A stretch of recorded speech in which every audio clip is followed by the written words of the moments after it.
से हैं आप सभी। उम्मीद है आप सब अच्छे होंगे। सोशल फार्मेसी स्टार्ट करेंगे हम। तो सोशल फार्मेसी का फर्स्ट चैप्टर है इंट्रोडक्शन टू सोशल फार्मेसी। मतलब सोशल फार्मेसी होता क्या है।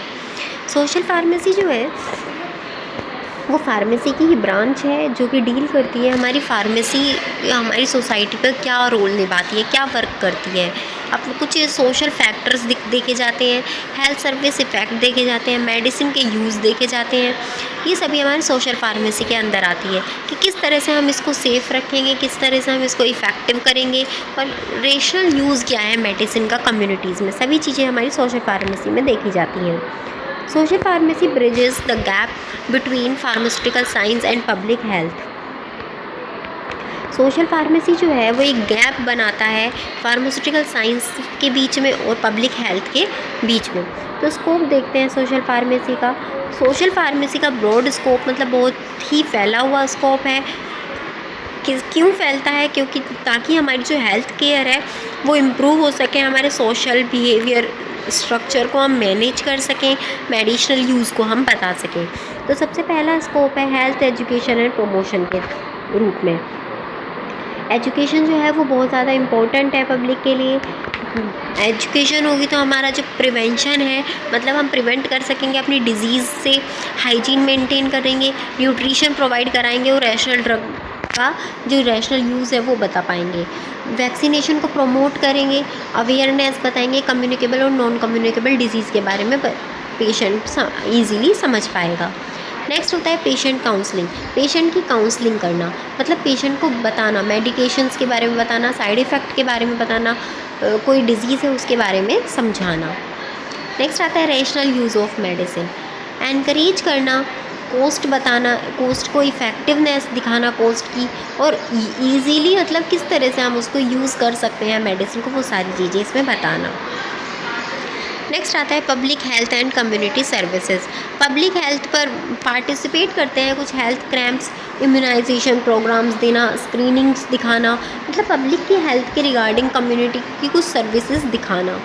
नेक्स्ट आता है फार्माकोविजिलेंस। फार्माकोविजिलेंस में क्या होता है? मॉनिटर करना एडवर्स ड्रग रिएक्शंस को, इंश्योर करना drug safety in the community. Community के अंदर जितनी भी ड्रग के अकॉर्डिंग सेफ्टी आती है वो सारी चीज़ों से वो बताना।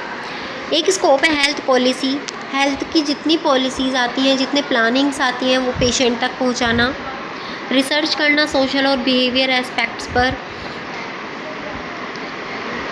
इम्प्रूव करना हेल्थ केयर को, पेशेंट का बिहेवियर देखना, पेशेंट को बिलीव दिलाना। नेक्स्ट आता है आपका, ये तो थे आपके स्कोप कि जो हमारा सोशल फार्मेसी है वो उसका स्कोप मतलब वो फैला कैसे कितना फैला हुआ है, कितनी जगह में वो ज़्यादा अच्छा अपना वर्क करता है। नेक्स्ट आते हैं कुछ डिटर्मिनेंट्स हैं हेल्थ के। तो वो क्या है? WHO के अकॉर्डिंग देखें तो कुछ डिटर्मिनेंट्स दिए गए हैं, 12 डिटर्मिनेंट्स दिए गए हैं हेल्थ के अकॉर्डिंग। तो वेरियस फैक्टर्स हैं हेल्थ के, इंडिविजुअली भी देखे जाते हैं और कम्युनिटीज़ में भी देखे जाते हैं। ये फैक्टर्स जो हैं वो हमें पॉजिटिवली भी अफेक्ट करते हैं और नेगेटिवली भी अफेक्ट करते हैं। तो मेजर डिटर्मिनेंट्स देखें तो पहला है बायोलॉजिकल फैक्टर। बायोलॉजिकल फैक्टर क्या है? Age, gender, genetic, inherited condition. इन कंडीशन से हम जो है हमारी हेल्थ पर जो है इफ़ेक्ट पड़ सकता है। ठीक, एज है, एज के अकॉर्डिंग मतलब बचपन में हमें कोई और सी बीमारी है और बड़े होते होते हमें कोई और सी बीमारी हो सकती है। मतलब एज के अकॉर्डिंग हमारी जो डिज़ीज़ है हम उसको देख सकते हैं। जेंडर के अकॉर्डिंग मेल है तो मेल को कोई और डिज़ीज़ आ सकती है एक एज के अकॉर्डिंग, और फीमेल है तो फीमेल को कोई एज के अकॉर्डिंग कोई और भी डिज़ीज़ कोज हो सकती है। जेनेटिक है कि पहले दादाजी को है तो बेटे को भी होगी, ऐसे भी हमें कोई ना कोई कंडीशंस देखी जा सकती हैं। नेक्स्ट है एनवायरमेंटल फैक्टर। एनवायरमेंटल फैक्टर आपको ये पता ही है, एनवायरनमेंट के थ्रू हम बीमार हो ही सकते हैं। क्लीन वाटर चाहिए, एयर क्लीन चाहिए, हाउसिंग हमारे अच्छी होनी चाहिए, सैनिटाइजेशन का यूज़ होना चाहिए। अगर पुअर सैनिटेशन होगा तो इन्फेक्शस डिजीज़ हो जाएगी। नेक्स्ट आता है social and economic factor. Social और इकोनॉमिक फैक्टर में क्या आता है? जो हमारा इनकम है, ठीक, सोशल स्टेटस है, एम्प्लॉयमेंट, रोज़गार है हमारा, वो अच्छा होना चाहिए। अगर वो अच्छा नहीं होगा तो हमारी खुद की हेल्थ जो है वो भी अच्छी नहीं होगी। नेक्स्ट आता है लाइफस्टाइल और बिहेवियर। हमारा खान पीन, हमारी फ़िज़िकल एक्टिविटी अगर अच्छी है तो हमारा जो हेल्थ है वो भी अच्छी होगी। अगर हम स्मोकिंग का यूज़ करते हैं, अल्कोहल यूज़ करते हैं, स्ट्रेस में रहते हैं, तो हमारी जो बॉडी है वो हेल्दी नहीं रहेगी। नेक्स्ट आता है हेल्थ केयर सर्विस, मतलब हम हेल्थ केयर कहाँ से करा रहे हैं, नॉर्मल अपने आप ही दवाइयों का यूज़ कर रहे हैं या किसी अच्छे डॉक्टर को दिखा रहे हैं। हेल्थ एजुकेशन हम कैसे ले रहे हैं। नेक्स्ट आता है कल्चर बिलीफ, मतलब कल्चर के रिगार्डिंग हम किस तरह से हैं। कल्चर बिलीव्स देखें तो ये देखा जाता है इसमें कि जो पहले के टाइम में, पहले का टाइम था वो कुछ और था, ठीक, उसमें माइट्स कुछ और आते थे, और आज के टाइम में हमारा जो ट्रेडिशन है वो बढ़ता जा रहा है। ठीक, तो मतलब पहले हमारा ट्रेडिशन कैसा था और आगे की जनरेशन में हमारा ट्रेडिशन कैसा होगा। तो ये हमारे कुछ डिटर्मिनेंट्स दिए गए हैं हेल्थ के अकॉर्डिंग। नेक्स्ट आता है आपका डायमेंशंस। डायमेंशंस क्या होते हैं, तो WHO के अकॉर्डिंग देखें तो हेल्थ एक कंडीशन वो है जिसमें हमारी डिजीज़ हमारी बॉडी पर नहीं होती है। हेल्थ इज़ की जो मतलब ओल्डेस्ट डेफिनेशन है वो यही है, एब्सेंस ऑफ डिजीज़। बट एक हेल्दी पर्सन वो नहीं होता जिसके पास सिर्फ डिजीज़ नहीं होती। एक हेल्दी पर्सन वो होता है जो कम्प्लीटली फ़िट हो, फिज़िकली भी फ़िट हो, मेंटली भी फ़िट हो, सोशली भी फ़िट हो, इमोशनली भी फ़िट हो, स्पिरिचुअली भी फ़िट हो। ठीक, तो यहाँ हमारे डायमेंशंस देखे जाते हैं। तो पहला आता है फ़िज़िकल हेल्थ। फ़िज़िकल हेल्थ में हमारे प्रॉपर बॉडी फंक्शंस देखा जाता है, ठीक, गुड न्यूट्रिशन हो, रेगुलर एक्सरसाइज करो, एब्सेंस हो डिजीज़ से।